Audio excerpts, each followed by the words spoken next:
cette vidéo, je vais t'apprendre comment résister aux coups de poing portés à la face.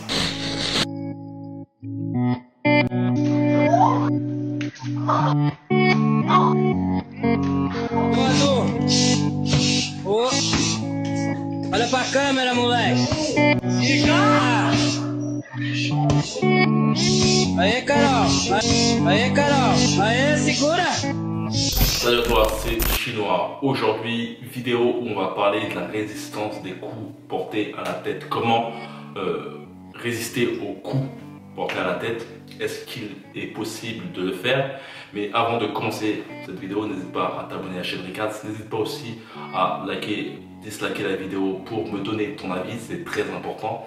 Ça m'aide beaucoup. N'hésite pas à aller dans la description, il y a un lien qui te permettra d'avoir du contenu exclusif dans ta boîte mail pour apprendre la boxe. Aussi, dans la description, il y a un lien qui te permettra de connaître mes prochains stages et de me contacter si tu souhaites être coaché. La chose aussi à savoir, c'est que si tu souhaites avoir prochainement une précommande pour une formation que je mets en ligne prochainement sur le kettlebell pour les sports de combat, n'hésite pas à aller dans la description. Cette formation te permettra en fait de comprendre comment utiliser une kettlebell et surtout l'appliquer pour les sports de combat. Je trouve cet instrument très intéressant pour la boxe car ça permet d'avoir une grande stabilité au niveau du corps dans son ensemble et surtout pour les appuis.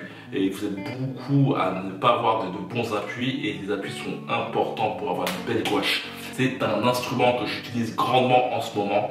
Donc n'hésite pas à aller dans la description si tu souhaites avoir cette précommande qui te permettra d'avoir une sorte de réduction avant la sortie prochaine. Donc pour parler de l'encaissement des coups à la face, si tu traînes sur le net, tu as certainement pu voir des entraîneurs en fait mettre des grosses patates à leurs élèves. C'est des entraînements assez bizarres où on peut voir que même certains élèves partent presque en chaos. Très difficile à voir et très difficile à se dire que ce genre de coups à répétition portés à la tête permet d'avoir une résistance aux coups. Je pense qu'il y a une grosse erreur en fait. J'avais fait une vidéo récemment où je parlais de comment encaisser les coups, mais cette fois-ci je te disais comment encaisser les coups au niveau du corps, qui n'est pas le crâne, donc il n'y a pas le cerveau, qui est la centrale nerveuse de notre corps. Et dans cette vidéo, je faisais justement ça, de se bourriner. En fait, je me bourrinais avec Greg. On se frappait l'un et l'autre pour montrer aussi, surtout en fait, c'était une technique en fait qui permettait en fait de expulser son nerf lors de l'encaissement, pouvoir en fait absorber le choc et permettre de moins sentir le coup. Il y avait aussi un exercice très intéressant. L'exercice c'était en fait de prendre un balai et de poinçonner sur le corps du pratiquant en fait des zones très douloureuses, et le but en fait était de rester sur ces zones. La personne qui se faisait charcuter en fait devait respirer, utiliser son souffle, se focaliser sur son souffle et non sur la zone douloureuse pour pouvoir amoindrir la douleur. Et ça rejoint un peu les propos de Bruce Lee qui parle du flow, qui parle de l'eau, et la méditation sert beaucoup à cela. Donc le but en fait lors des coups que tu reçois au corps, la chose assez intéressante si tu souhaites encaisser les coups, le but d'encaisser les coups en fait c'est plutôt de réduire le choc. Et réduire le choc en fait c'est d'expulser de l'air lorsque tu reçois un coup. C'est un outil assez intéressant lorsque tu reçois par exemple un coup au niveau du thorax.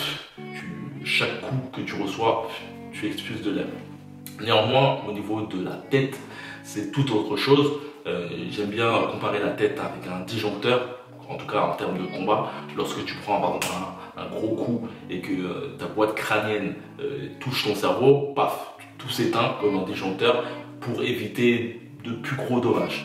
Et la chose importante à savoir, c'est que plus tu te prends de KO et plus tu as même d'être moins résistant au KO. C'est-à-dire que plus tu prends de KO et plus ton disjoncteur est faible en termes de résistance à l'intensité des coups face à toi. Donc les exercices qu'on peut voir de ces fameux entraîneurs qui bourrinent leurs élèves pour tenter d'augmenter leur résistance au coup, bah justement, ils amoindrissent leur résistance au coup, en tout cas à la tête, lors de ces exercices. On va un peu parler de la pratique. Il y a une chose aussi que je me disais, c'est que bien souvent les personnes qui veulent bien encaisser les coups, avoir une forte résistance à encaisser les coups, veulent surtout aussi ne pas avoir mal.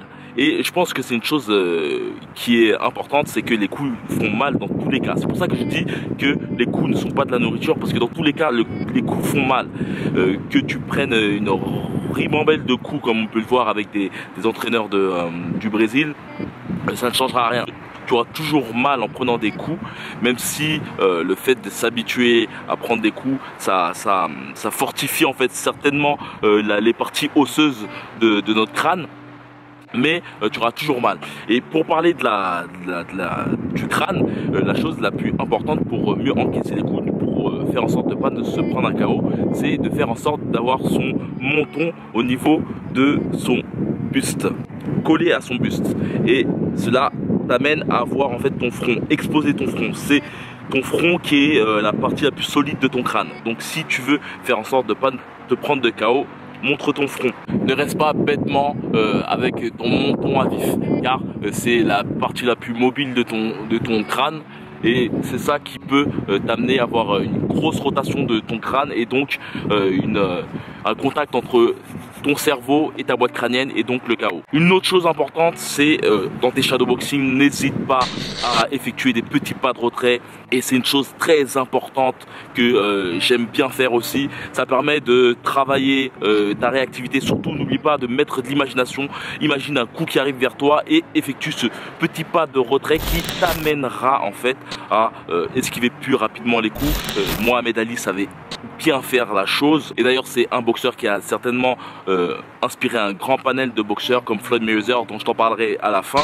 Et d'ailleurs, c'est ce que je fais principalement dans mes shadowboxing. J'imagine une personne qui m'envoie des coups et je fais ce petit retrait du buste. La chose importante, c'est que travailler ton encaissement, c'est surtout avoir un bon coup d'œil, car en fait le fait de se prendre un gros KO, c'est le fait de ne pas voir le coup. Le fait que tu ne vois pas le coup, ton corps est tout relâché et en fait ta nuque aussi est tellement relâchée que ton crâne part à 360 degrés et donc ton cerveau touche ta boîte crânienne.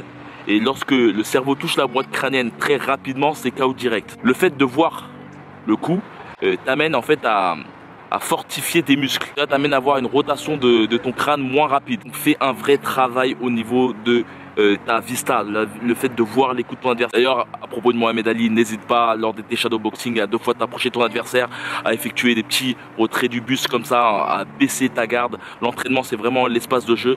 Il faut pas non plus trop partir dans cette habitude-là, mais de temps en temps, n'hésite pas à faire des petites folies comme ça. Ça te permettra de prendre du goût du risque et d'avoir un corps plus relâché et surtout voir les coups. Aussi, une chose importante, c'est ce que peut faire Floyd Mayweather au niveau de ses esquives.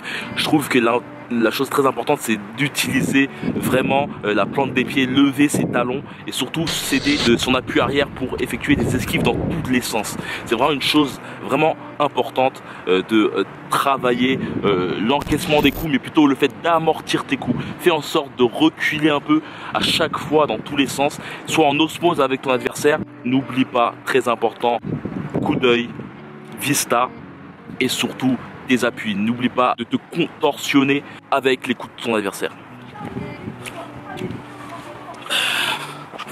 Donc voilà, j'en ai terminé avec cette vidéo. N'hésite pas, comme d'habitude, à t'abonner à la chaîne Ricans. N'hésite pas à liker, à disliker si tu apprécies ou pas la vidéo. C'est important pour moi pour avoir du retour sur ce que je fais. N'hésite pas aussi, comme je t'ai dit, à aller dans la description. Il y a une précommande pour une formation que j'ai fait pour le kettlebell, pour le fight. Un instrument très intéressant pour vraiment trouver une bonne stabilité et qui dit stabilité dit frapper fort. Tout est dans la description. Et voilà, comme d'habitude, que la boxe soit avec toi.